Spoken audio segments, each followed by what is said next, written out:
Can we talk about how miserable white people are for a second? Like, you know that white people are miserable, right? Like, have you ever looked a white person in the eye, even if they're like a big mental health person? You just look deep down and you're like, brother, you are not happy at all. And truly, it breaks my heart. But one reason, I think, one of the main reasons that a lot of white people, a lot of us are really unhappy and miserable is because we lack internal congruence. Now, congruence is a concept we learned early in grad school to help people heal. And congruence is basically internal alignment. Values and actions are on the same page, right? Like we accept every part of ourselves. We feel peace, security in who we are, congruence. And no matter how hard you try, you can never find internal congruence if you're not congruent with the world around you. If you're not understanding what's real and seeing reality and affirming what's true. So like white people who deny patriarchy and capitalism's negative effect and oppression of the world and genocide that's happening around the world, like that's incongruent with reality. That is going to have an effect on us internally. Because to deny what's happening in real time,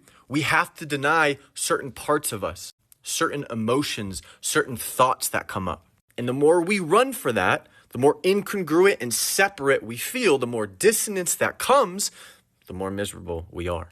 And a lot of times we're not actually dealing with our own pain and our own reality because we're all suffering under capitalism and white supremacy. Like it affects us different ways in intersectionality, but like it affects us white people too. You don't think a stormtrooper in the fucking Star Wars movies hates his life? You don't think he hates being bossed around all the time? You don't think poor white people living in the empire, like in a city walls, like in a Game of Thrones, like you don't think that they're miserable under it, even though they're not miserable the most? To be congruent inside, to not be miserable anymore, it takes accepting the realities of the world, seeing how those toxic systems affect us, and then moving to actually be congruent. Because deep down, humanity has goodness at its center.